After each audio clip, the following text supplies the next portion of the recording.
Hello, welcome to the channel Why Stories. Enjoy watching. She's absolutely useless. Just a burden on my neck. I'd kick her out if I could. Her husband sneered at her in front of their guests at her own birthday party, while Barbara was busy serving everyone. But the celebration didn't last long. Just as Barbara began her toast, everyone started collapsing from their chairs. Barbara Rodriguez, or simply Barbara, as her husband and close friends called her, woke up before dawn. Outside the window, a damp October darkness hung heavy, but there was no time for sleep. Today was her 45th birthday, and she had decided to celebrate it. Daniel, her husband, had reluctantly agreed and even invited some of his business partners. "We'll talk business at the same time," he had said condescendingly the day before, scrolling through the news on his tablet. She reached under the bed for her slippers, old and worn out. 3 years ago, her son had given her a new pair, fluffy ones with fur trim, but they turned out uncomfortable, and Barbara went back to these with their soles worn through. Just like me, she thought, catching her reflection in the vanity mirror, tired eyes, wrinkles around them that no cream could hide, hair already touched with early gray.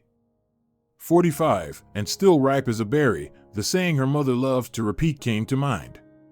What berry, seriously? Barbara carefully slipped out from under the blanket, trying not to wake her husband. Daniel liked to sleep in until noon, especially on weekends. "I work like a dog all week, I deserve it," he would always say, as if Barbara herself spent her days lounging on the couch with a magazine and chocolates. In reality, she was the one getting up at 6 a.m. every day to make him breakfast, iron his shirts, pack his briefcase, and still manage to swing by her daughter's house to help with little Bruno. Her grandson, now 4 years old, was a whirlwind who needed constant attention, and the young parents worked from morning till night. The kitchen was cold. Barbara shivered, threw on an old knitted cardigan she kept for early mornings like this, lit the stove, set the kettle, and began pulling out the pre-prepared dishes from the fridge. Yesterday she had spent half the day baking pies, cabbage, apple, cherry, using preserves she made herself.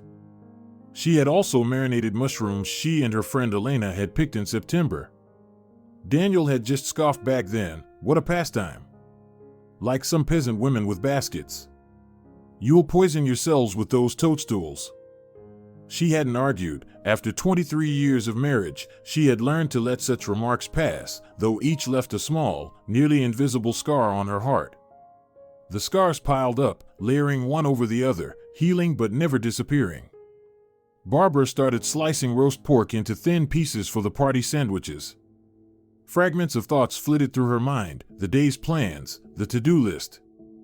She mustn't forget to call Elvira to find out when she and Bruno would come, check if the pickles had enough salt, call her mother, she had been ill last week, to ask about her blood pressure. Will Daniel even congratulate me, she suddenly thought. Does he even remember it's my birthday? A pang of sadness shot through her. 23 years ago, the first birthday after their wedding, he had surprised her with roses placed all around the apartment. Now he didn't even bother with a card. "Don't be silly, Barbara," he would say. "We're adults. What's the point of all this sentimental nonsense?" While the kettle boiled, Barbara placed ground meat into a bowl for making meat patties.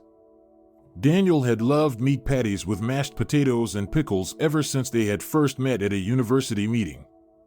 Back in '89, she was a straight-A student with a thick braid down her back, and he was a guitar-toting dreamer with big ambitions. "I have big plans, Barbara. We'll conquer the world together," he had said, hugging her on a park bench. She had believed him, believed so deeply that she gave up a chance at graduate school offered by her professor. "Why waste your life on academia?" Daniel had persuaded her. 3 years slaving away for pennies, only to end up a broke lecturer? "I have big plans. I'll start my own business. We'll live like real people." They didn't quite conquer the world, but Daniel had achieved a certain level of success, or so he said.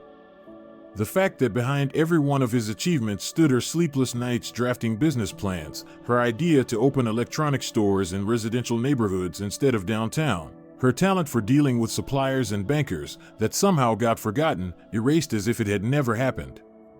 Her phone buzzed, a message from Elena. "Happy birthday, my friend.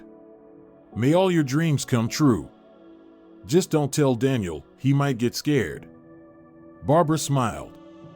Only Elena truly understood her. Only Elena knew what it really cost Barbara to maintain the illusion of family comfort. "Hey, what's with all the banging this early?" came her husband's grumpy voice.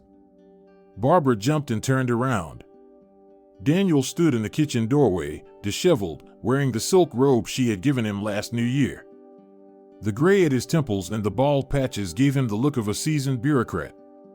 She remembered how he had fretted when his hair started thinning, even taking special vitamins, but eventually made peace with it. After all, it's a sign of male strength, one of his business partners had told him. "Look at Bruce Willis, women go crazy for him." "Sorry, I didn't mean to wake you," she said with an apologetic smile. "I'm just getting ready for tonight. You said important people were coming." "Yeah, and that's why I need my sleep, not a concert of pots and pans," he grumbled, heading to the fridge. "Where's my juice?" "Second shelf, same as always," Barbara replied, turning back to the stove to hide her face. Daniel grabbed the carton of orange juice, took a big swig straight from the spout, a habit Barbara had tried unsuccessfully to break for years, and put it back. His gaze fell on the platter of sliced roast pork. "Is that for the guests?" he asked, picking up a piece with his fingers. "Yes, for the sandwiches," Barbara nodded. "Don't go overboard with the food," Daniel said, chewing. "It's not a funeral, the table doesn't need to be groaning. These days it's all about light appetizers and wine. And here you are, cooking like you're feeding an army." Barbara stayed silent. Yes, she cooked a lot, the old-fashioned way her mother taught her. A guest in the house is a joy in the house, and the table must be laden. But it wasn't just tradition. Cooking had always been her way of showing love and care. Through food, she said what she couldn't express with words. Long ago, in another life, he would have come up behind her, hugged her, kissed her neck, and whispered, "Happy birthday, my little homemaker." But those days were long gone. Now he just grabbed another slice of meat and headed back to bed without a word. Barbara stood by the window for a moment, staring at the gray sky, then shook her head and got back to work. Elena often told her, "You should leave him, Barbara. You're not his maid. You're smart, beautiful, talented. It's never too late to start a new life." But Barbara always brushed it off. A new life at 40-something? Where would I even go? The apartment's his, the car's his, the money's his. Though, she thought as she cracked eggs into the batter, it wasn't entirely true. They had bought the apartment after they were married. Legally, half of it was hers. She drove the car most of the time anyway, ferrying Bruno to daycare, doing the grocery runs. Daniel preferred taxis or the company car a grateful client had arranged for him. And the money? Yes, Daniel's business brought in the main income, but Barbara had always helped, even if unofficially. She kept the books, reviewed contracts, prepared tax reports. All nonsense, she said aloud, brushing away the unwelcome thoughts. No use crying over spilt milk at my age. And so she spun like a squirrel on a wheel, cooking, cleaning, ironing, planning meals and shopping, remembering birthdays of all his relatives and business partners, managing the household budget, and lately, helping her daughter by babysitting Bruno while the young couple worked. By noon, the table was almost ready.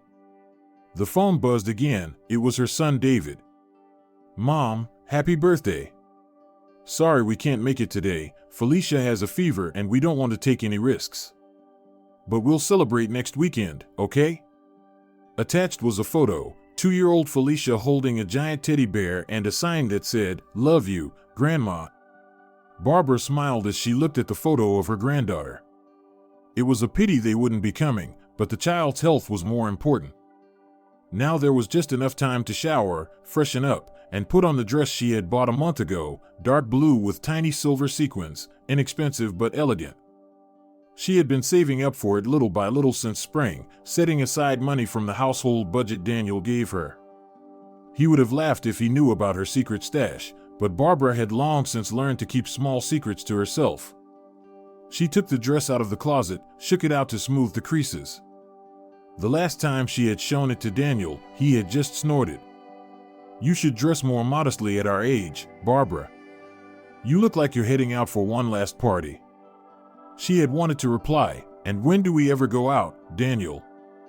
When was the last time you took me to a restaurant just because, not with business partners? When was the last time you gave me flowers not on International Women's Day?" But as always, she stayed silent. Maybe he's right, Barbara thought, looking at her reflection in the mirror. Maybe this dress is too youthful for me. But she had no other festive outfit, and there wasn't enough saved up for another one. There was no time to alter something old either, even though she was good with a needle. There was a suit hanging in her closet that she had worn to her daughter's graduation, but it was completely out of fashion now and a bit too tight. Barbara had gained some weight over the past few years. Whatever happens, happens, she decided and began to get dressed. When Barbara, freshened up and lightly made up, entered the living room, Daniel was already there, in a new suit, a glass of whiskey in hand. He gave her a critical once-over. "You're going to greet guests in that rag?" he sneered. "Don't you have anything more decent?" "This is a new dress," she replied quietly, feeling herself flush. "I bought it especially for—" "Whatever. Doesn't matter," he interrupted. "The important thing is, remember that Fernando Sanchez and his wife will be among the guests. He could become my main investor, so make sure you make a good impression. And don't talk too much. You know how you sometimes blurt out inappropriate things." Barbara nodded silently, though her heart clenched with hurt. In all their years together, she had never once embarrassed her husband. On the contrary, she had often saved him during conversations with his partners when they drifted into topics like culture or politics, areas where Daniel floundered like a twig in a stormy sea. "Do you even remember it's my birthday today?" she suddenly asked, unable to hold it in. Daniel froze for a second, then forced a smile. "Of course, I remember. Why do you think I agreed to all this fuss?" He waved vaguely toward the laden table. "I even got you a present. I'll give it to you in front of everyone later." Barbara smiled faintly. So, he remembered. He even prepared a gift. Maybe she was being too hard on him? Maybe he did appreciate her, but just didn't know how to show it. She went over to the table, adjusted the napkins, checked the cutlery. In an hour, the first guests would start arriving, and she wanted everything to be perfect. After all, she was turning 45, not so old these days. Maybe tonight really would mark a new beginning. The doorbell rang sharply at exactly 6 p.m. Barbara jumped. She had just been setting the last pieces on the table, mentally ticking off her checklist. At the last moment, she had decided to add candles, cheap wax ones, but they created a cozy atmosphere. Daniel, lounging in an armchair with his tablet, raised an eyebrow. "What's with the candles? Planning a romantic dinner?" "Just setting the mood," Barbara said. "Everyone does it nowadays." "Everyone who?" "Your retiree girlfriends," he snorted. She didn't answer, hurrying to the hallway. First to arrive were Daniel's parents, Dolores and Fidel. As always, her mother-in-law gave the hallway a critical look, scrutinized Barbara's hairstyle, and only then air-kissed near her cheek.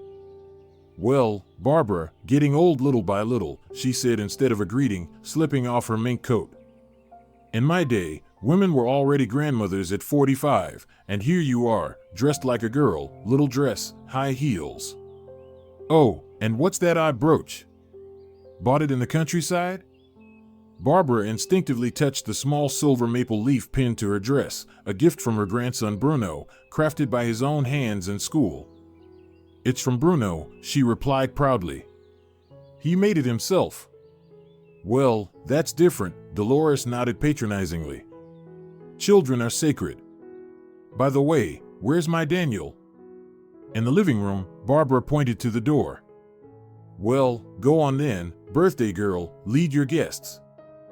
Daniel's father, unlike his wife, was a kind man. He gave Barbara a warm hug and handed her a brightly wrapped box. "Happy birthday, daughter." This is from Dolores and me. Thank you, Fidel, Barbara said warmly, touched. She had always felt that her father-in-law was much kinder to her than Dolores. Long ago, he had told her. Dolores is just jealous. Daniel's our only son. She pinned all her hopes on him. She imagined him marrying some star, an actress, or a singer. And here you came along, a simple, smart girl. I knew right away you were reliable. Dolores, well, she'll get used to you. But Dolores had never gotten used to her. For 23 years, she continued treating Barbara like a temporary fixture in her son's life. Though, to be fair, she adored her grandchildren and, for their sake, could even exchange a few words with Barbara that weren't laced with criticism. And today, she didn't even offer me a proper birthday greeting, Barbara thought bitterly, leading Daniel's parents into the living room. Oh well, I'm used to it. She had long accepted that, for Dolores, she would always be an outsider. In the living room, Daniel was already regaling his parents with tales of his latest business triumphs. He spoke loudly, gesturing animatedly, as he always did when he wanted to impress. Can you imagine? This contract is practically in the bag. If everything goes through, by spring we'll be able to buy a country house abroad. Everything's cheap now because of the crisis. What contract, son? His father asked. With this new retail chain, Daniel waved vaguely. Didn't I tell you? They're planning to open 20 stores, and we'll be their exclusive supplier of appliances. Dolores gasped admiringly. See? I always said you had a commercial mind. Just like your grandfather, he was a real wheeler dealer too. Yeah, Mom, Daniel said proudly. This project is a gold mine. The appliances will be inexpensive, but we'll mark them up nicely. Barbara froze with a tray in her hands. She had only learned about this contract yesterday by accidentally overhearing Daniel's phone call. And promising exclusivity was a dangerous gamble. They simply didn't have the capacity for such a volume. Daniel, maybe you shouldn't be so confident. She began. Don't butt into men's business. Just make sure everything's ready for the guests. Dolores nodded approvingly, while Fidel frowned but said nothing. Barbara pressed her lips together and turned away so no one would see the flush of hurt and humiliation on her face. Men's business. And who had spent the whole last week poring over the documents for this deal? Who had calculated the risks, balanced the budget, compared product specs? But Daniel, of course, didn't acknowledge any of that. To him, all her work was just background noise, taken for granted and undeserving of mention. The doorbell rang again, more guests were arriving. Barbara hurried to the hallway. The guests began arriving one after another, Daniel's business colleagues and their wives, polished women with identical haircuts and designer handbags. They greeted Barbara with polite indifference, then quickly huddled together, discussing their latest purchases, overseas trips, and those dreadful teachers at the prestigious schools where their children studied. Can you imagine, said one of the women, the wife of Daniel's company's chief legal officer, indignantly. My daughter comes home and says, Mom, our math teacher told us that if we don't learn the multiplication table, we'll end up like cashiers at a supermarket. I called the principal immediately. It's an insult. My sister, by the way, worked as a supermarket administrator while finishing her university degree. The other women nodded in agreement, eagerly chiming in with their own stories about how their precious children were mistreated by heartless teachers. Barbara half listened while continuing to tend to the food. She had never felt like one of them. The wives of Daniel's business partners treated her more like staff than the lady of the house. They would condescendingly praise her cooking. Oh, Barbara, you're amazing. Doing everything yourself. I wish I could, but you know, there's never any time, spa, fitness, shopping. But they never included her in their gatherings or ladies' outings. The only bright spot among all this fake glamour was Elena. And just then, the doorbell rang, and there she was, Barbara's best friend, the only guest she herself had invited. Elena, a doctor at the local clinic, was raising her son alone and regarded the women from Daniel's circle with barely concealed irony.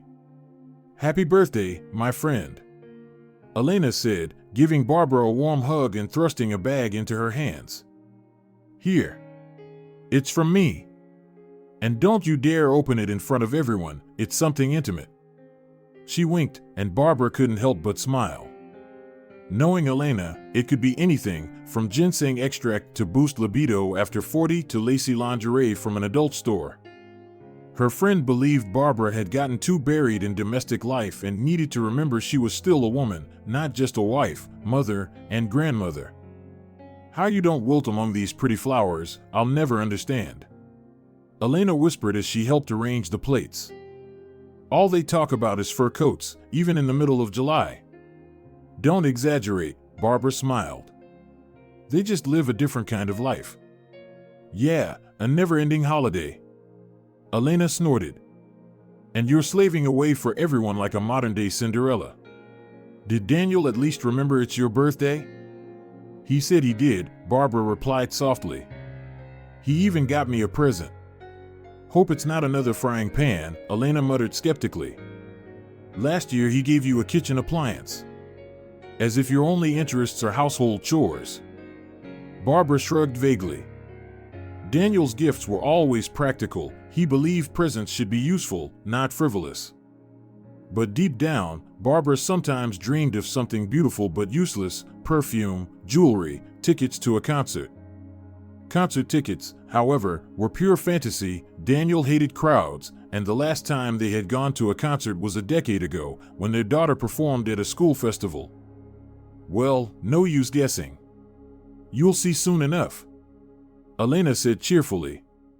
"Come on, introduce me to your society queens. I want to hear what's trending among the business wives nowadays." They returned to the living room, now filled with about 15 people. Daniel sat in the center like a king among courtiers, waving his hands animatedly as he told some story.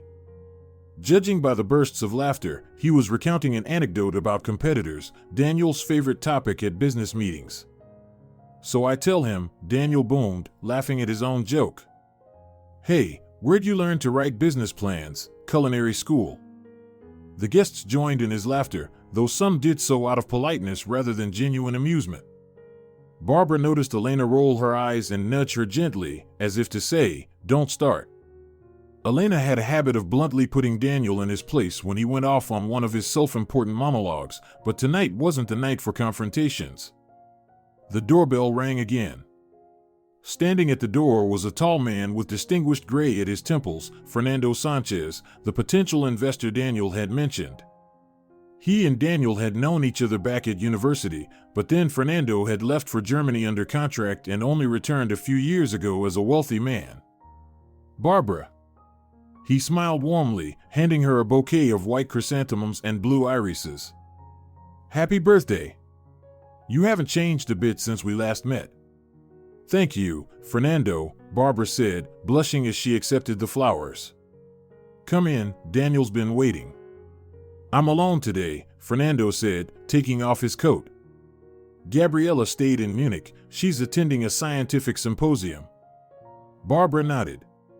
She vaguely remembered Fernando's wife, a quiet woman with intelligent eyes, a PhD in physics and mathematics. "That's a shame," Barbara said sincerely, though she knew Daniel would secretly be relieved. He always felt uncomfortable around highly educated women, as if their mere presence reminded him that the world didn't revolve around him and his money. "Don't worry," Fernando smiled knowingly. "You'll have another chance to get to know her better. I have plans for the near future, plans that involve this city. So I think we'll be seeing more of each other." They entered the living room, where Daniel greeted Fernando with open arms and loud exclamations, ushering him to a place of honor, pouring him a glass of brandy, and eagerly asking about his business ventures. Barbara didn't listen closely. She was too busy ensuring everyone had full plates and glasses. "Come sit for a minute." Elena tugged her by the hand. "Everyone's stuffed already. Sit down and rest. You're the birthday girl, after all." Barbara hesitated, then perched on the edge of a chair next to her friend. Indeed, the guests had eaten their fill, many had unbuttoned the tops of their shirts and were lounging back contentedly. "Let me help with the tea," Elena said, grabbing an empty salad bowl. "What else do you need from the kitchen?" "Thank you," Barbara smiled gratefully. "And we need the champagne from the fridge, the toasts will start soon." Elena hurried to the kitchen while Barbara surveyed the room. 20 people squeezed around a large table made of several pushed together. The conversations grew louder, the laughter freer. Daniel, at the head of the table, was chatting animatedly with Fernando, who listened politely, occasionally glancing toward Barbara. He must be looking for the lady of the house, she thought, catching one of his glances and shyly smiling back. Fernando had always been attentive, even back at university. She remembered he was the only one who noticed her new haircut before an important exam and said, "It suits you, Barbara. Now your mind will be clear enough to fit in all that knowledge." She had aced that exam, despite her fears. "And here's the champagne." Elena entered carrying a tray of bottles. "Who's going to open it?" "I will." Fidel volunteered. "I have a lucky hand." He skillfully popped a bottle open, and the guests applauded as the cork shot into the ceiling. "Well, my friends," Daniel said, rising with a glass in hand. "Let's drink to the birthday girl, my wife Barbara, who today has become a year, wiser." He chuckled, and some of the guests awkwardly laughed along. Barbara felt uncomfortable, sitting at the end of the table next to Elena. She didn't feel like the hostess, more like a servant who had taken a brief rest. At that moment, she caught Fernando's gaze, understanding, sympathetic, with a hint of hidden sadness, as if he could see right through her. Dolores nodded approvingly at her son's speech, while the other guests shifted uncomfortably, pretending to focus on their desserts or study the tablecloth's pattern, anything to avoid getting caught up in the awkward scene. Elena sat rigidly, her jaw clenched. Barbara knew how much effort it took her friend to stay silent. She was grateful, she didn't need a public scene now. Fernando looked at Daniel with open disappointment, shaking his head.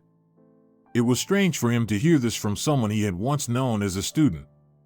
"Remember when you said that the most important thing in life wasn't money, but love?"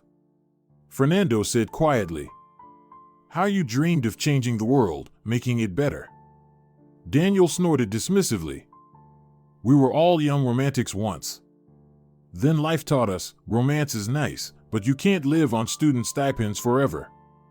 You can live and still not lose your humanity," Fernando said softly. Barbara silently carved the roast duck onto plates and returned to her seat, cheeks burning with shame. Her husband was treating her like a servant, and in front of everyone. Under the table, Elena squeezed her hand tightly in silent support. "The duck is excellent, Barbara," Fernando praised, tasting a bite. "You have a real gift. This could easily be served in a Michelin-starred restaurant." "What's this Michelin thing?" Dolores asked, intrigued. "It's not a restaurant name," Fernando patiently explained. "It's a quality mark in the culinary world. Michelin stars are the highest honor for chefs. In Europe, restaurants work for years to earn even one star." "Oh, stop it," Daniel waved dismissively. "Just a plain duck with apples. Nothing special. Barbara always makes it for the holidays." "Exactly," Fernando nodded. "And I'm sure it's perfect every time. That's a rare talent, consistent excellence." Barbara smiled shyly. She wasn't used to receiving such compliments. Usually, Daniel dominated the conversations, ensuring everything revolved around his achievements, even at her birthday party. "How long have you known each other?" asked one of Daniel's business partner's wives, eyeing Fernando curiously. "Since university," he replied. "Barbara, Daniel, and I were in the same group. But I left for Germany under a contract and only recently returned." "And how do you find our city after Germany?" Daniel smirked. "Must seem backward and primitive, huh?" Barbara winced at her husband's crude joke, but Fernando replied calmly. "Not at all. A lot has changed for the better here. And the people are the same, intelligent, talented, capable of great things." Sometimes the only difference is the opportunities available. Yeah, the conditions here are just great. Daniel snorted. I work like a dog to support my family, to keep the business running. Not like some people with their cushy European salaries and European working conditions. His voice clearly carried irritation. Barbara tensed, she knew those tones too well. Daniel was getting angry, and when he got angry, he became even more sarcastic and rude. So, tell us, Fernando, how is it over there in Germany? Daniel continued, oblivious to his wife's growing discomfort. I heard after all those refugees, living there's become impossible. And the taxes? Must be strangling businesses, right? Fernando calmly dabbed his lips with a napkin before answering. His movements were slow and confident. Barbara realized he seemed to embody a completely different world, one where people didn't constantly have to prove their superiority, where subtlety and depth were valued over loud proclamations. Actually, Daniel, things are quite stable, Fernando began. Yes, there are challenges with integrating migrants, but the Germans handle it systematically, with their characteristic thoroughness, and they've developed effective solutions. He sipped his wine and continued. As for taxes, yes, they're high, but the social protections are exceptional. If you get sick, you're treated properly, in good hospitals with modern equipment. If you lose your job, you get unemployment benefits that allow you to live decently, not just survive. When you retire, you can travel and not worry about scraping by every month. Barbara listened, captivated. Such a world seemed almost magical to her. She remembered how her mother constantly counted pennies, terrified of getting sick because medicine was so expensive. That actually sounds wonderful, Barbara said suddenly, surprising herself. I have a friend in a nearby city. They have a whole movement called Active 50+, organizing hikes, workshops, computer classes for seniors, all run by volunteers. For a second, silence fell over the table. Daniel looked at his wife with the kind of surprise one might reserve for a chair suddenly speaking. Well, looks like you know about social initiatives too, he drawled sarcastically. And here I thought your expertise was limited to soups and pastries. Several guests chuckled awkwardly. Actually, your wife has always been an intelligent, educated person, Fernando said suddenly, looking Daniel straight in the eye. Remember how she used to help everyone with their exam prep at university? She had the best notes in the entire class. Yeah, I remember, Daniel said quickly, clearly not liking that Fernando was defending Barbara. But that was a long time ago. Different times, different priorities now. And you, Barbara, Fernando turned to her, have you ever thought about going back to work? With your economics degree and analytical mind. Work? Fernando, come on. Daniel interrupted, laughing loudly. She's got her hands full, the house, our grandson Bruno, cooking. And who would hire her at her age anyway? These days companies want young people with 3 languages and 5 degrees. The condescension in his voice was so sharp that Barbara felt tears sting her eyes, but she held them back. Not in front of everyone. She ordered herself silently. Aloud, she said. I help Daniel with accounting sometimes, and I negotiate with suppliers when needed, she said, her voice carrying a shy note of pride. It was true, she often helped him with business matters, and though he never publicly acknowledged it, she knew some of his deals would never have gone through without her. Come on, don't overstate it. Daniel waved dismissively. What negotiations? You made a couple of calls to confirm delivery dates, that's it. Acting like you're some big businesswoman. Barbara bowed her head, hiding her expression. Bitterness swept over her like a crashing wave. For years, she had supported him, helped build the business, serving as accountant, secretary, office manager, all for free, out of love and loyalty. And he couldn't even admit it. Elena gave an outraged sigh but said nothing. Barbara knew her friend was struggling to hold back from telling Daniel exactly what she thought, and she appreciated that silence. A scandal at her birthday was the last thing she wanted. Fernando looked at Daniel with an expression of open disappointment. He clearly couldn't understand how anyone could treat a woman who had dedicated her life to him like that. One of the guests, a burly man around 60, cleared his throat, trying to lighten the mood. I heard there's a gas crisis in Europe now. Isn't it freezing over there, Fernando? Fernando smiled diplomatically. Our people are used to the cold, he joked. But seriously, yes, there are challenges. Still, the Germans are tackling it rationally, investing in alternative energy, solar and wind power. The conversation shifted to other topics, and Barbara quietly slipped away to the kitchen to prepare tea, coffee, and bring out the cake. Elena followed her. How are you holding up? Elena asked once they were alone. I'm fine, Barbara shrugged. Used to it. You shouldn't be used to it, Elena shook her head. He humiliates you in front of everyone. Fernando seems like the only decent man at that table. And the way he looks at you. Remember, he used to have a crush on you back at university, before Daniel? Oh, come on, stop it, Barbara said, waving her off as she pulled the 3-layer cake from the oven, the one she had baked late last night. That was 100 years ago. We were just friends. Yeah, sure, Elena smirked. And who was it slipping you notes during lectures? Who was it sneaking flowers under the dorm windows? I remember everything. Shoo! Barbara hissed. Don't let Daniel hear. He's already in a mood tonight. Elena opened her mouth to argue but stayed quiet.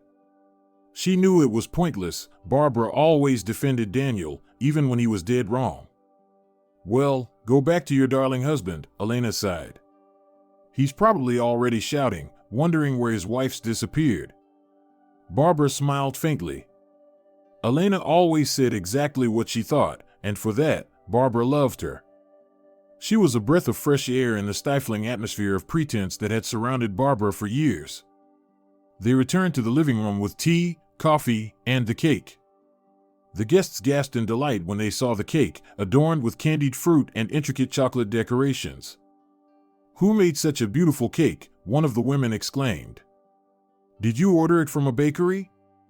No, Barbara made it herself. Fidel said proudly. She's got golden hands, our girl. Oh, come on, Dad. Daniel grimaced. Baking a cake isn't rocket science.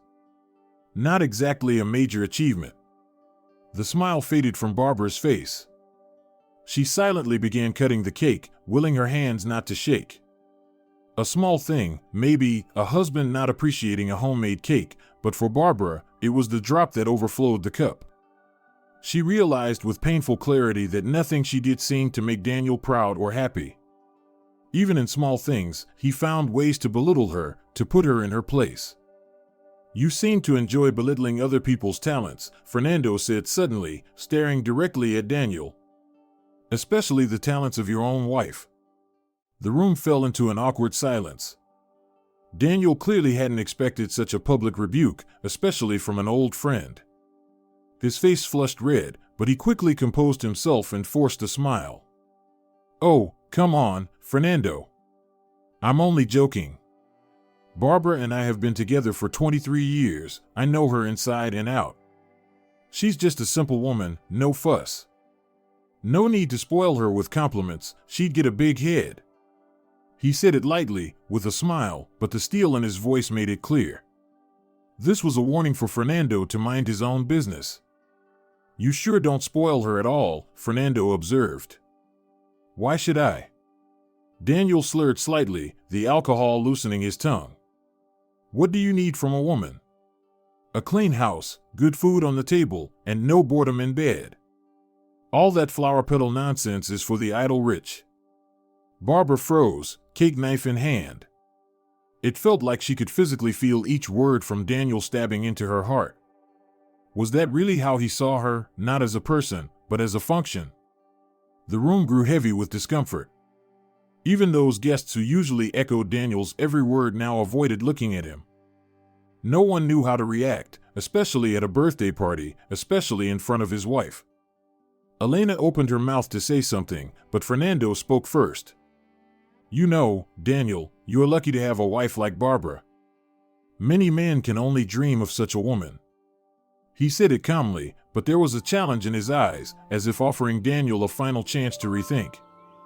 "Lucky?" Daniel barked a laugh, throwing his head back. "She's the lucky one. Who was she before me?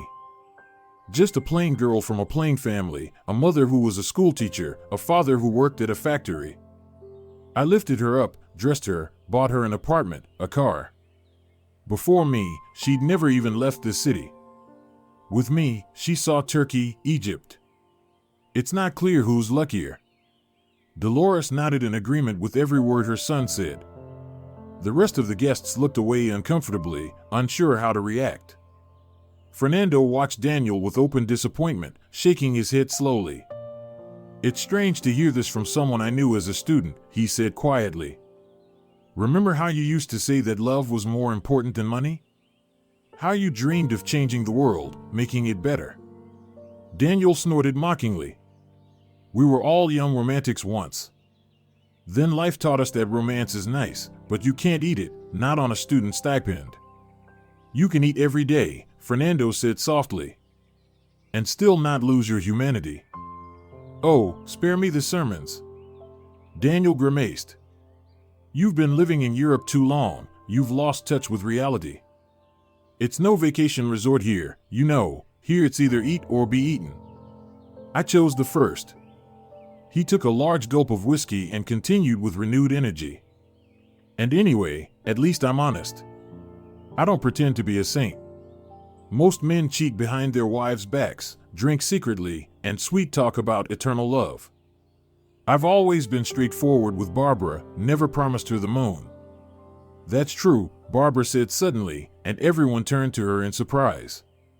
"Daniel never promised me the moon. I just thought once that love was more important than money or status.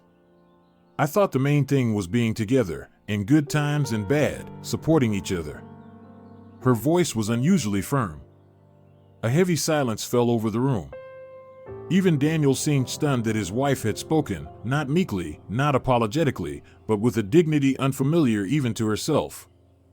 "Oh, come on, don't start with the soap opera nonsense," Daniel laughed nervously, trying to regain control. "We're adults. Marriage is a partnership, a contract, if you will. I provide the material base, you run the home, simple and clear." Barbara didn't reply. She kept calmly cutting the cake, but there was something new in her movements, a tension, a determination, as if she were preparing for a leap. "And what if it's not the partnership Barbara needs?" Fernando asked gently. "What if she wants more, respect, recognition of her contributions, a chance to be more than just a housewife?" "Oh, what do you know about what she needs?" Daniel waved him off. "Barbara knows perfectly well her place is at home. With her education and experience, she wouldn't stand a chance in today's job market. Who would hire her at her age?" "I would," Fernando said firmly and unexpectedly. "I'm looking for a partner to develop my business here. I need someone who knows the local market, can handle documents, negotiate deals, and I see that Barbara has all the necessary qualities." Daniel stared at him, mouth agape, then shifted his stunned gaze to his wife, standing frozen with the cake, then back to Fernando. You're offering my wife a job?" His voice was full of disbelief. "Yes, I'm offering Barbara a business partnership," Fernando confirmed, nodding. "Of course, only if she's interested. It's a serious offer with good financial prospects." An absolute silence fell over the room, all eyes turned to Barbara, who looked as if she wished she could disappear. I don't even know what to say," she stammered. "Say it's nonsense," Daniel said with a nervous laugh. "You're not seriously considering some job. You've got enough on your plate already." "Maybe it's time I did consider it," Barbara said, surprising even herself. And in that moment, something shifted, as if an invisible switch had flipped. For the first time in years, she allowed herself to stand up to Daniel, not timidly, not apologetically, but directly and openly. And it felt liberating. What's there to consider? Daniel was no longer hiding his irritation. You want to be running around offices at your age, reporting to some boss? I'm 45, not 85, Barbara said calmly. And I'm tired of being a shadow. I want to achieve something too, to be more than just Daniel's wife. Don't start with that feminist crap, Daniel grimaced. You've been listening too much to Elena, that's why you're talking nonsense. Barbara opened her mouth to respond, but Fidel interrupted. Daniel, don't speak to your wife like that, especially in front of guests. It's disrespectful. You too, Dad? Daniel threw up his hands. What's wrong with all of you today? Did you all plan this together? No one planned anything, his father replied. But some things are simply inexcusable, like disrespecting the woman who stood by you for 23 years. Daniel looked around the room as if he couldn't comprehend why everyone was suddenly against him. What did I even say? He exclaimed. I was just giving my opinion. And anyway, this is a family matter. Outsiders shouldn't interfere. If you air your family matters in public, you should be ready for the public to respond, Elena said sharply, no longer able to stay silent. Daniel shot her a furious glare. And you shut up. You've been poisoning Barbara against me for years. Leave him. Start a new life. Don't think I don't know what you've been whispering in her ear. I haven't whispered anything, Elena said coolly. But you're doing a great job yourself making her think about divorce. Divorce? What are you talking about? Daniel blurted out. Tomorrow she'll wake up, forget everything, and we'll go on living like always. No, Daniel, Barbara said quietly but firmly. Not anymore. There was something in her voice, an unfamiliar confidence, a quiet but unyielding resolve that made everyone fall silent. And anyway, Daniel continued, trying to bulldoze past her words. I could kick her out any time. She's dead weight. I would have kicked her out long ago if I weren't such a kind soul. Poor thing, where would she even go? Who needs her? He was shouting now, gesticulating wildly, sloshing whiskey from his glass. The guests stared at him in a mixture of horror and pity. Even his mother, who usually supported him in everything, was now looking away in embarrassment. And then came the sharp sound of breaking glass. Barbara had dropped the plate with the cake. Shards scattered across the floor, the cake lying like a sad yellow blotch in the middle of the living room. Oh, for heaven's sake! Dolores clutched her hands in dismay. Barbara, you've become so clumsy. Ruined such a beautiful cake. Barbara didn't answer. She stood there, staring at the shattered plate, feeling something break inside her, the last thread tying her to this life, this house, this man she had called her husband for 23 years. The shards on the floor were all that was left of their marriage, beautiful on the outside, hollow and cold inside. And now she saw it with searing clarity. Hey, what are you standing there for? Daniel barked, getting up. Go get a broom and clean this up. We have guests. He swayed slightly, the whiskey had clearly taken hold, and grabbed the back of a chair for balance. Irritation twisted his features, but deep in his eyes Barbara glimpsed something else, fear, confusion, incomprehension. Why was his familiar world suddenly falling apart? But Barbara didn't move. 23 years, a lifetime, raising children, keeping a home, helping build a business, and slowly dissolving, losing herself until she became a mere extension of her husband. She looked at the cake on the floor and remembered how she had spent hours yesterday preparing it, whipping batter, layering the sponge, decorating the top, all to create a moment of joy. And what had she received in return? Mockery. Humiliation. Contempt. Enough. The word thundered through her mind like a lightning bolt. Enough of enduring. Enough of bending. Enough of being invisible. Hey, are you deaf or something? Daniel raised his voice, the voice that for years had commanded, and she had obeyed. I hear you, Barbara said quietly, raising her eyes to meet his. I hear you now, and I heard you all these years. There was something in her gaze that made Daniel fall silent. Perhaps, for the first time in a long time, he he truly saw his wife, not a piece of furniture, but a living woman, her eyes burning with pain and determination. Silence descended, broken only by the ticking of the old pendulum clock inherited from Barbara's parents, still counting the seconds, minutes, hours of her life. How many of those hours had been truly happy? The guests sat frozen, some nervously clinking forks against plates, others glancing at their watches, wondering when it would be acceptable to leave without causing offense. "You will apologize immediately," Fidel said unexpectedly, addressing his son, "for everything you've said tonight." His voice was firm, and Barbara suddenly remembered her father-in-law had once been a colonel, and that strength had clearly not left him. "What?" Daniel turned to him in shock. "Dad, come on. I was just joking. She's not offended. Right, Barbara?"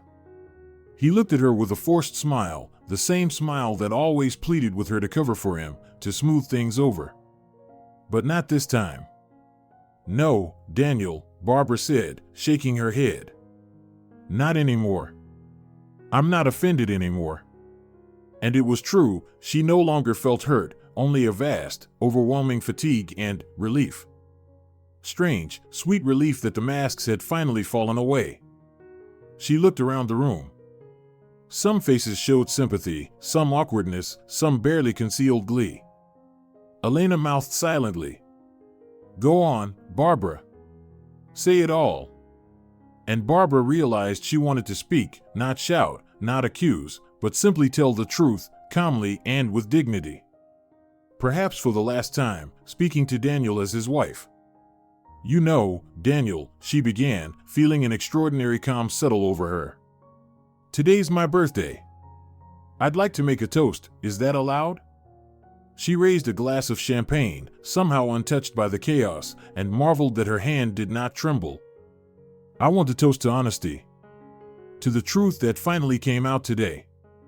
The truth about how you see me. And you know what? It's a relief." Daniel smirked, but Barbara continued. "All these years, I tried to earn your respect, your love, by cooking, cleaning, raising our children, helping you with your business."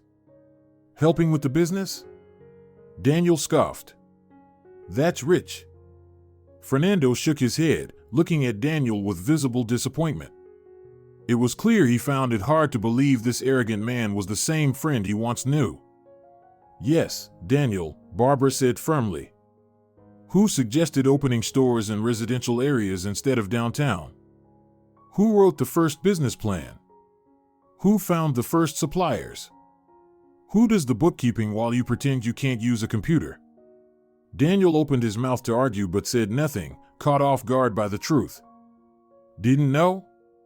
Fernando asked him quietly. "You really didn't know that your wife runs your business while you play the big boss?" His words stung like salt in a wound. Daniel flinched visibly. "What nonsense!" Daniel protested. "I built this business from scratch." "From scratch?" Barbara laughed softly, a sound so new, so sharp, that it made everyone freeze. "And who took out the first loan? Whose name was it under? Who put up their parents' only apartment as collateral because the bank wouldn't give you a dime?" Fidel stared from his daughter-in-law to his son, clearly shocked. He had never known the extent of Barbara's sacrifices. Daniel paled. That chapter of their lives, the one he preferred to forget, had come roaring back. Barbara's parents had begged her not to mortgage their home. But Daniel had sweet-talked her into it, promising the world. And once the business succeeded, he had conveniently forgotten all about it. "Barbara, enough," Daniel muttered. "You've had too much to drink. Let's talk about this later." He tried to laugh it off, glancing around the room for support, but no one came to his aid. Even his mother, who usually defended him no matter what, sat silently, nervously fiddling with her napkin. "No, Daniel." Barbara shook her head. "Not later, now. You started this conversation. You said I was useless, a burden on your shoulders. Well, I want everyone here to know that's not true." She took a breath and went on. When we had tax problems 3 years ago, who stayed up nights rechecking all the documents? When there was a supply crisis last year, who found new partners in China? When your chief accountant went on maternity leave, who took over her job, even though you promised to hire a replacement? Some of Daniel's business partners exchanged glances. It seemed they knew more than Daniel would have liked. I didn't even know. Daniel mumbled, confused. You knew. Barbara answered sharply. You knew perfectly well. You just found it convenient to pretend everything happened on its own. And I got so used to being invisible that I almost believed it myself. The room fell completely silent. Even Dolores, always quick to defend her son, sat speechless, shaken. It's true, said one of Daniel's older business partners, a man Barbara had known for years. Sorry, Daniel, but your wife has pulled half your business through. When we had that issue with the faulty fridge shipment, who fixed it with minimal losses? Barbara. When we needed new contracts signed before New Year, who handled the negotiations? Barbara. She's helped me with paperwork too, his wife added. Remember, Barbara, how we stayed up until 2 a.m. redoing that tax report? And Daniel didn't even say thank you, though we saved him from a huge fine. She helped me set up my store as well, another guest chimed in. Without her advice, I'd still be stuck in paperwork. Daniel looked around the room, stunned, as if the very ground beneath him were cracking. His carefully constructed world, where he was the powerful boss and his wife the invisible homemaker, was falling apart. And now, Barbara said, raising her glass again, I want to say the most important thing. I thank you, Daniel. I thank you for finally saying out loud what you truly think. Because now I have the right to do what I've been too afraid to do for a long time. She took a sip and set the glass down. I'm leaving you, Daniel. Right now. What? He laughed nervously. Where would you even go? You have nothing. I have myself, Barbara answered simply. And that's enough. What's wrong with you today? Daniel's anger flared. What kind of show are you putting on? You've ruined the whole party. No, Daniel, she shook her head. You ruined it. You ruined not just today, but 23 years of my life. And now it's over. Barbara turned to Elena. Can I stay at your place tonight? Her voice was surprisingly firm. She wasn't asking permission, she was simply stating a decision. Of course, Elena answered without hesitation. Let's go pack your things. Pride and approval shone in her friend's eyes. Stop this circus. Daniel shouted, knocking over a chair. Whiskey spilled across the tablecloth, leaving a large brown stain, a symbolic mark of their broken relationship. You're not going anywhere. This is my house. The house is in both our names, Barbara replied calmly. And so is half the business. Don't worry, I'm not trying to ruin you. I just want, for once, to live for myself. The words came with difficulty. All her life she had tiptoed around Daniel's ego, minimizing herself, forgiving everything. But now, something had shifted inside her, something that gave her the strength to speak without fear or regret. She headed toward the bedroom. Elena followed her. The guests sat awkwardly, unsure whether they should leave or stay. Conversation died down, the ticking of the old clock and the crackle of candle flames were the only sounds. Maybe we should. One guest started to say, but Daniel cut him off. Stay. No one's leaving. This is all just a show, she just wants attention. She'll cry a little, and everything will go back to normal. He spoke loudly, confidently, but there was fear in his eyes, the fear of a man losing control for the first time. Fernando shook his head, watching his old friend with pity. I don't think so, Daniel. She's serious. And honestly, if I were her, I'd do exactly the same. His words were quiet but firm, and somehow that made them cut deeper. You don't know anything. Daniel snapped. Your wife's a professor, not a housewife. You have no idea what it's like to drag along someone who's useless. I think it's exactly the opposite, Fidel said quietly. She's been dragging you along all these years, and you never even noticed. Coming from his father, a man Daniel had always respected, those words hit the hardest.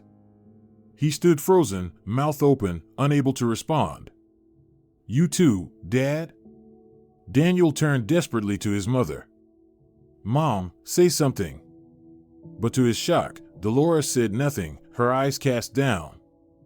For the first time, she had no defense for her son. Maybe this evening had finally opened her eyes. Meanwhile, in the bedroom, Barbara packed with quiet efficiency. She pulled out an old duffel bag, throwing in a few changes of clothes, her favorite robe, toiletries, and a phone charger. Don't forget your passport, Elena reminded her. And your bank cards. Right, Barbara nodded. She opened the old dresser drawer, pulled out a small envelope hidden under a pile of winter sweaters. My personal savings, she said. I was setting it aside for a rainy day. Not much, but enough for now.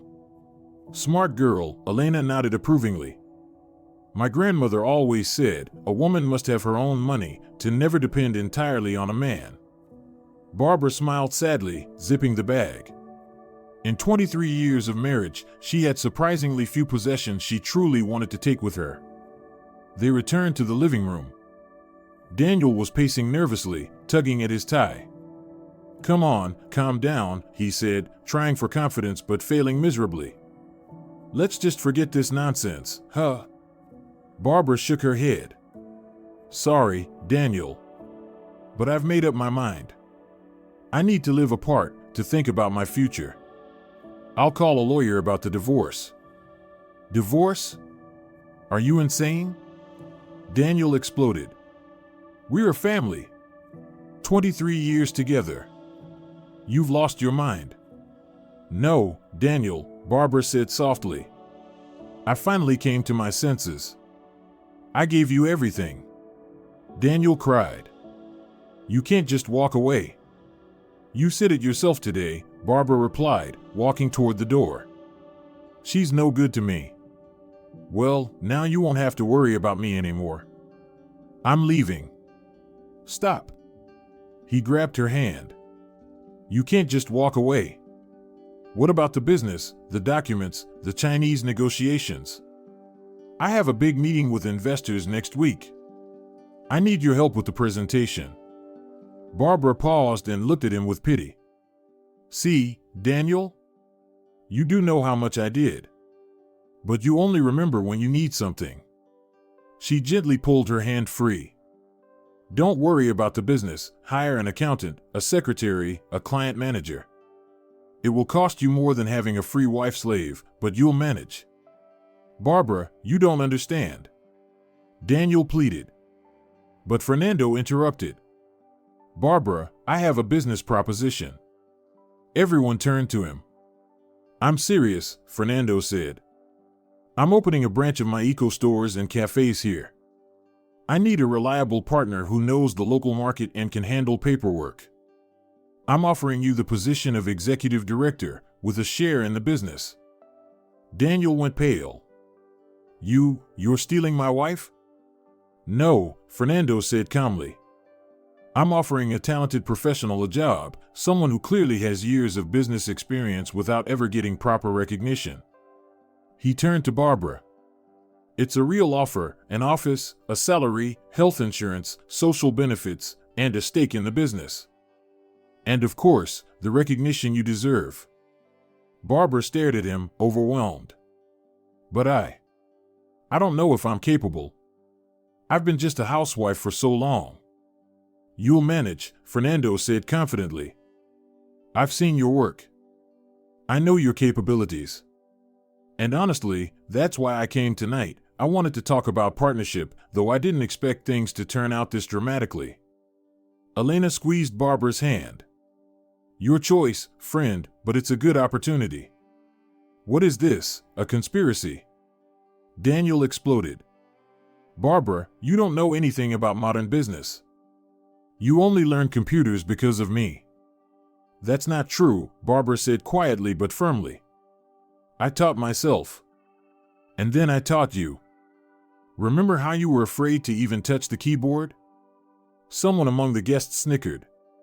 Daniel flushed red with anger and humiliation. Screw all of you. He stormed into the bedroom, slamming the door.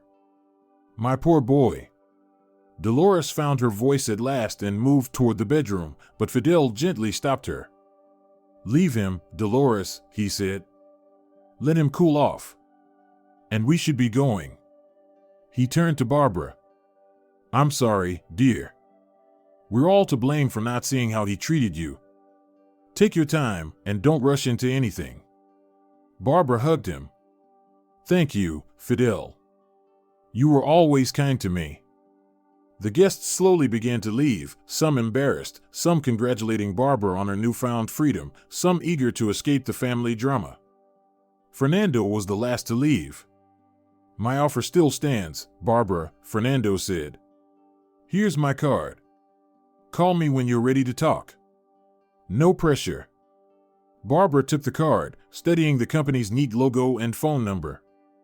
Thank you, Fernando. I'll think about it. When everyone had left, Barbara looked around. The living room resembled a battlefield, half-eaten salads, unfinished wine, a broken dish, a smashed cake. Her birthday had turned into the day of her liberation, and it felt strange, terrifying, and right. Elena's apartment welcomed them with cozy silence. The small two-bedroom flat in an old building was furnished simply but warmly, shelves of books, crocheted doilies, a few paintings by local artists, and dozens of photos of her son, who was now studying for his master's degree in another city. Make yourself at home, Elena nodded toward the sofa. I'll get the bed ready. Want some tea? Yes, please, Barbara sank onto the couch, suddenly feeling a bone-deep exhaustion, as if she'd been unloading freight cars all day. The adrenaline had drained away, leaving her empty and dazed. Elena, did I really do it? Did I really leave him? She looked at her friend with wide, bewildered eyes, as if she couldn't believe what had happened. The last few hours felt like a surreal dream. Had she truly found the strength to walk away from a 23-year relationship? You did it, Elena said firmly, setting the kettle on and sitting beside her. And it was high time. It feels like I've landed in another reality, Barbara shook her head. Just this morning, I was simply Daniel's wife. And now you've become yourself again. Elena finished for her. Barbara Rodriguez, smart, beautiful, who for 23 years pretended to be just a shadow. You know what's the strangest thing? Barbara traced the armrest with her fingers thoughtfully. I've been thinking about leaving for a long time. Every time he humiliated me, treated me like I was nothing, I imagined packing my things and walking out. But there were always reasons to stay. The kids were little, then the mortgage, then just habit. But today I realized there are no more reasons. The kids are grown, the apartment is paid off, and as for habit, well, you can get used to good things too. Exactly. Elena nodded, pouring tea into cups. Look at me, 10 years on my own after the divorce, and I'm fine. My son's in university, my colleagues respect me, I go on vacation every year, and no one's around to tell me I'm old, stupid, or useless. Barbara smiled faintly. Yeah, but you have a medical degree, a career. I don't even know who I am now. Don't sell yourself short, Elena said sharply. You have an economics degree, 20 years of real business experience, even if it was unofficial, and you know how to work with people, solve problems, manage budgets. Those are valuable skills. And Fernando's offer sounded very serious. You don't think he was just offering out of pity? Barbara asked, doubtful. Pity? Elena snorted. Did you see Fernando? He's all business. People like him don't make offers out of pity, only when they see real potential. If he's inviting you to be a partner, it's because he believes you can handle it. They were finishing their tea when Barbara's phone buzzed. Daniel's name flashed on the screen. Don't answer it, Elena advised. He'll either beg you to come back or start threatening you. Either way, you don't need that tonight. Barbara nodded and silenced the phone. A minute later, a message came in. Barbara, let's talk. I lost my temper.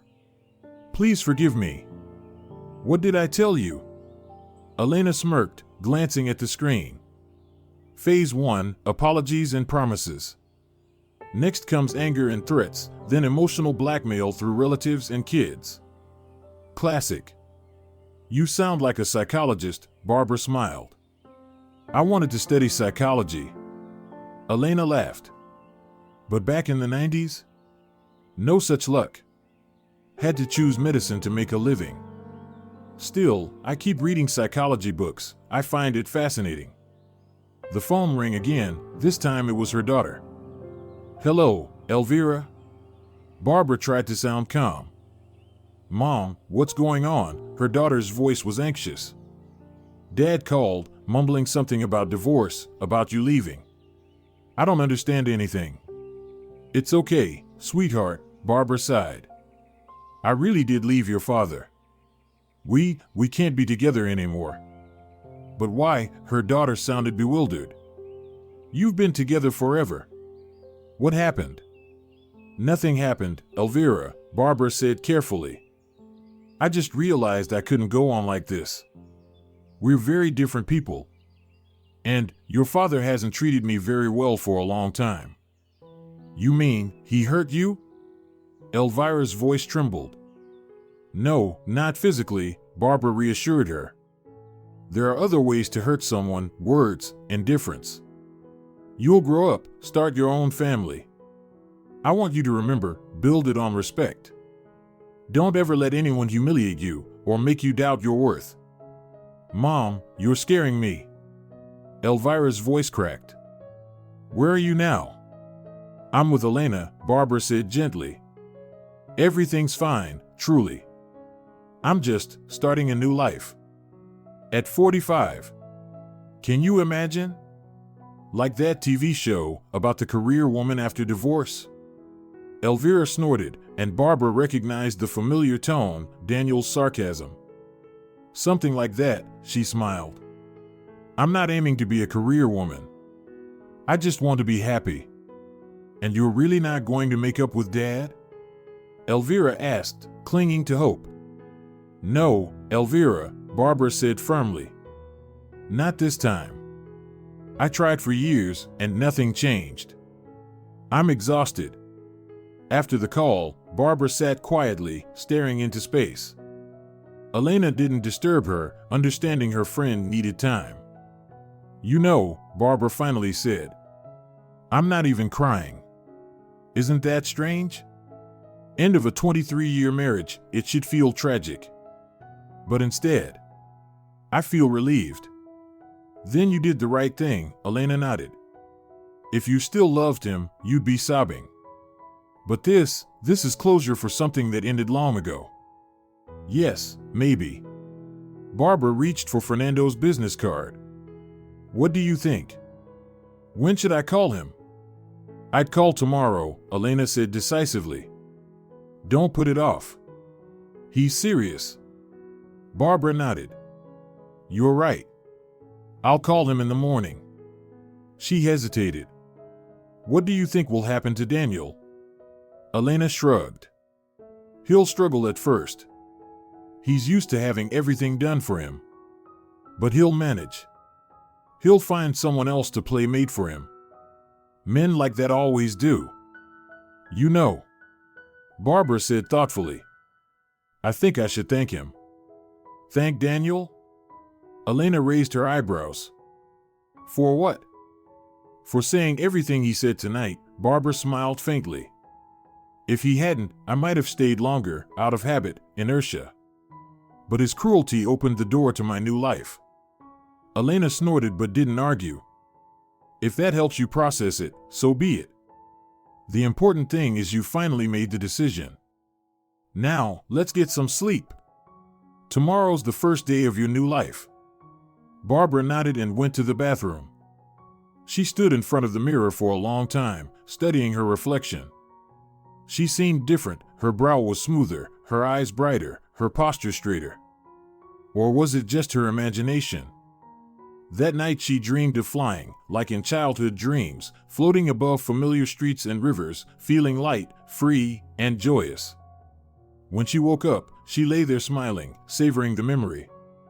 It was 7 a.m., the time she used to rise every day for Daniel. Today she could have slept in, but her body was used to the rhythm. She got up quietly and went to the kitchen. Soon the apartment smelled of fresh coffee and bacon and eggs. What's that amazing smell?" Elena asked, stumbling into the kitchen in her robe and messy hair. "Breakfast," Barbara said simply, setting 2 plates on the table with a basket of toast. "Sit down and stop looking at me like that. I'm used to taking care of people." "As long as you do it for yourself too," Elena grumbled but sat down obediently. Delicious. Maybe I should just keep you here permanently. You cook, I'll do the dishes."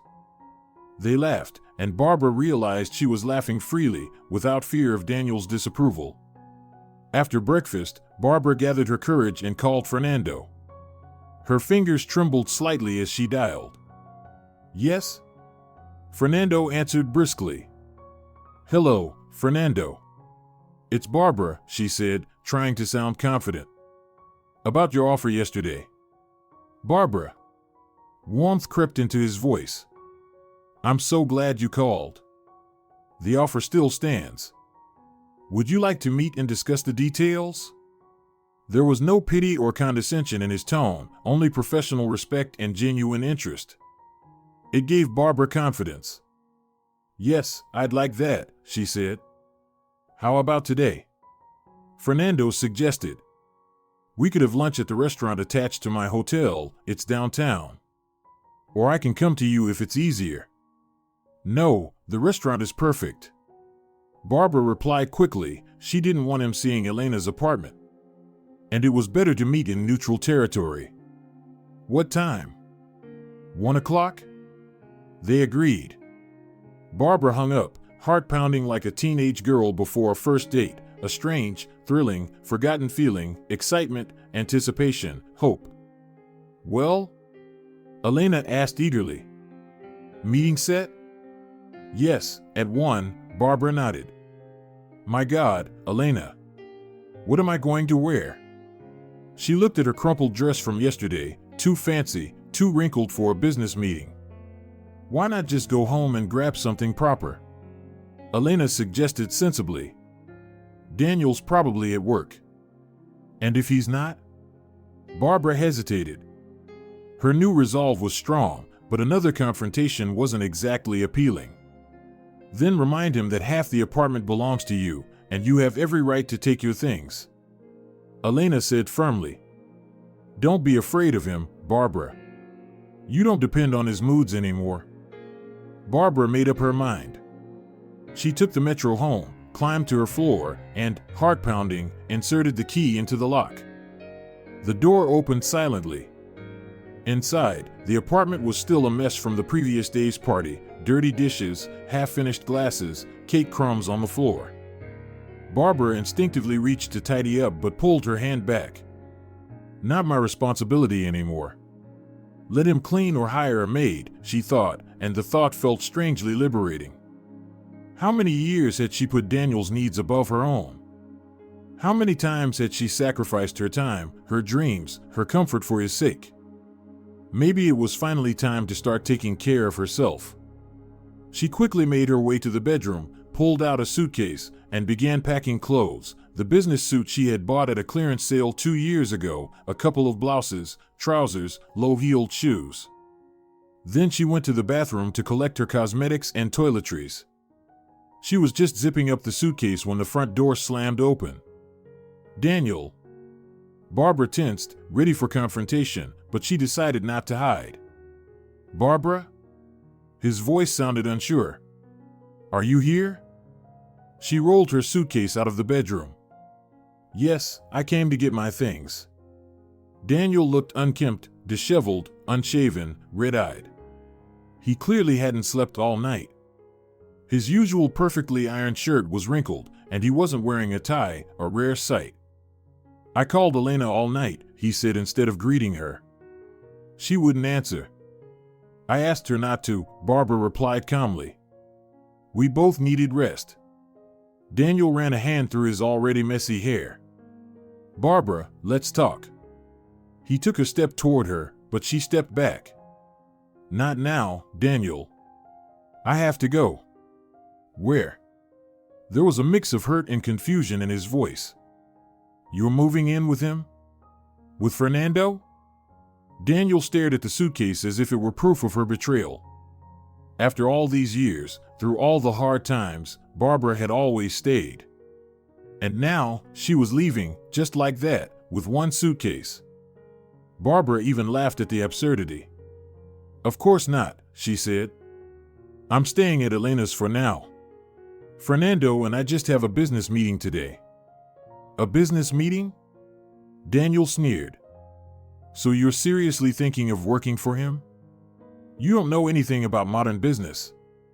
You'll only embarrass yourself." And then something clicked inside Barbara. He had always talked to her like this, belittling, mocking, undermining her confidence. And she had always believed him, doubted herself, backed down. But not anymore. "You know what, Daniel," she said, lifting her calm gaze to him. "I should probably thank you." "For what?" he blurted out, clearly taken aback. He wasn't used to this version of her, calm, self-assured, composed. "For showing me your true face yesterday," Barbara said. "For taking off the mask. For years, I thought I wasn't good enough, that I needed to try harder to earn your respect. But yesterday, I realized the problem was never me. It's you. You simply don't know how to appreciate what you have or respect the people around you." Daniel blinked rapidly, as if he didn't recognize the woman standing in front of him. Where was the obedient Barbara who used to look at him with adoration, fulfill his every whim, and swallow every insult? "And as for the job," Barbara continued, "don't worry about me. I'll do just fine. After all, it was me who handled your accounting, drew up your business plans, negotiated with suppliers. You just took the credit. Now I'll be doing it for myself. And you know what? I'm sure I'll succeed." There was no bitterness, no anger in her voice, just a calm statement of facts. And that seemed to scare Daniel more than shouting or accusations would have. He would have known how to deal with tears and drama, with his usual excuses about stress, about how she should understand him. But with this new, self-assured Barbara, he was completely lost. She grabbed the suitcase handle and headed for the door. Daniel didn't try to stop her, he just stood there, staring with an expression that might have been surprise or respect. "And what about me?" he blurted out suddenly, sounding like a lost child. "What about our family?" Barbara paused at the door. "There hasn't been a family for a long time, Daniel," she said gently. "Just a shell. A facade. Inside, there's only emptiness. We're like strangers living under the same roof, and you know it too." She hesitated for a moment, then added even more softly, "I hold no grudge against you. Maybe one day we'll be able to talk normally, for the sake of our children and grandchildren. But right now, I need distance. I need my own life." And with that, she stepped out of the apartment she had called home for 23 years, feeling an incredible sense of lightness, as if she had finally thrown off a heavy backpack she had carried for so long without realizing how heavy it was. Outside, the autumn sun was shining. The puddles from the night's rain reflected the clear, high sky. Barbara lifted her face toward the sun, closed her eyes, and for the first time in many years, felt truly free. The meeting with Fernando went better than Barbara had expected. He turned out to be a serious and thoughtful conversationalist, without a hint of condescension, something she had feared. He told her about his business, showed her financial plans, and explained the concept of the eco-stores he wanted to open.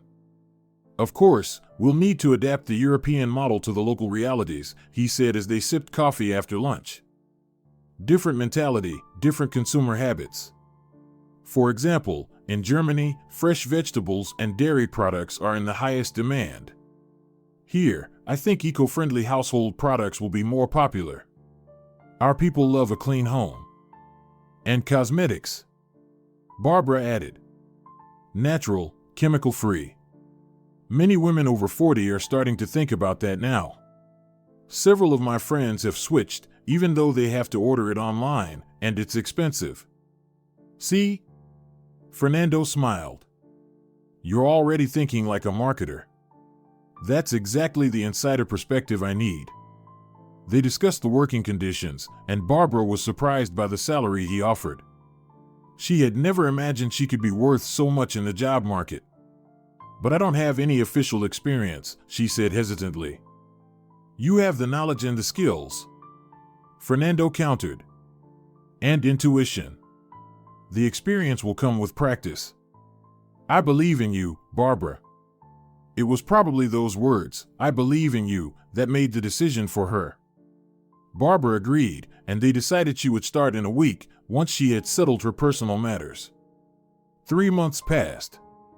Barbara sat in her office at EcoLife, reviewing the sales reports from the first store they had opened in the shopping center near the river terminal. The results exceeded expectations. They had already broken even in the first month, though they had only expected to do so after 6 months. There was a knock at the door. It was Georgia, her young but highly capable assistant. Senora Rodriguez, you have a visitor, Georgia said. She says you know her. Who is it? Barbara asked, surprised. She had no meeting scheduled for today. Dolores Fernandez, Georgia replied. Barbara couldn't hide her shock. Her former mother-in-law? Why had she come? They hadn't seen each other since Barbara left Daniel, though they had spoken briefly a couple of times about the divorce and property division, strictly business. Please show her in. Barbara straightened her jacket and smoothed her hair. Dolores entered the office, walking upright as always, but there was something different about her. Her gaze was softer, and her posture less arrogant. Hello, Barbara, she said awkwardly at the door.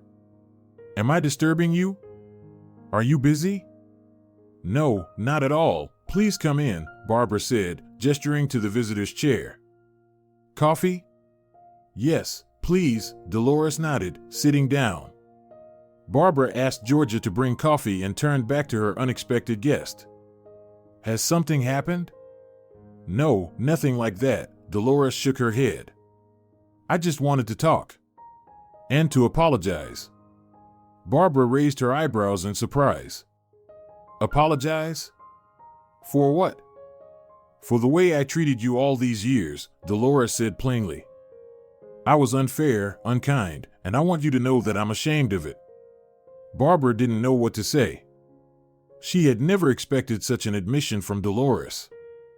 You see, the older woman continued. I always wanted the best for Daniel. He's my only son. I adored him, spoiled him, probably too much. And when he brought you home, a simple girl from an ordinary family, I decided you weren't good enough, that you were using him to climb up in life. She gave a bitter smile. But in the end, it turned out the other way around, didn't it? He was the one who used you all these years. Dolores, Barbara said gently, there's no need to put it that way. We both made mistakes. I could have left earlier, but I didn't. That means I must have needed something from the relationship too. You're too kind, Dolores shook her head. You know, I used to visit unannounced and always found you working, with papers, on the phone, solving problems. But I thought you were just playing at being a businesswoman. And Daniel? He encouraged that view. He always said, oh, Mom, she's just helping me a little because she's bored. Barbara listened without interrupting. Georgia brought the coffee, and after a sip, Dolores continued. When you left, he was furious. He said you were ungrateful, that you abandoned him when he needed you most. But then the problems started, serious ones. It turned out he had no real grasp of accounting, logistics, or supplier negotiations. Everything you did quietly behind the scenes suddenly stopped getting done. She shook her head sadly.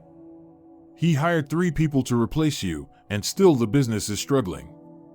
And the Chinese suppliers, they refused to work with him, said they had only trusted you. I know, Barbara nodded. They called me, asking if I could recommend another partner in our country. And what did you tell them? Dolores asked, wary. I recommended that they continue working with Daniel, Barbara said calmly. I told them that even though we had separated, his company was reliable and they could trust him as they had trusted me. You. Dolores looked at her in amazement. After everything he did? We were partners for 23 years, Barbara shrugged. And we have children and grandchildren together. I don't want a war. I just want to live my own life. You're an extraordinary woman, Dolores said, shaking her head. I see that now, and I regret not seeing it sooner. She put her cup down on the table. I also wanted to say that I'm proud of you. You built a new life at an age when many people just give up and drift along. You found the courage to change everything, and you made it. I can see how you've blossomed, how radiant you look. And Elvira told me you're happy here. Yes, Barbara smiled. I'm truly happy for the first time in many years. When Dolores left, Barbara stood by the window for a long time, watching her former mother-in-law walk to her car, still upright and proud, but no longer arrogant. She thought about how strange life could be. Just 3 months ago, she had been just Daniel's wife, a housewife nobody took seriously. Now, she was a successful executive, respected by colleagues, trusted by partners. Her phone buzzed, a message from Fernando. The meeting with the investors went great. They loved your presentation. Celebration tonight? Barbara smiled and texted back, of course. Life went on, and she liked her new life much more than the old one. If you're enjoying it as well, leave a like and subscribe to the channel.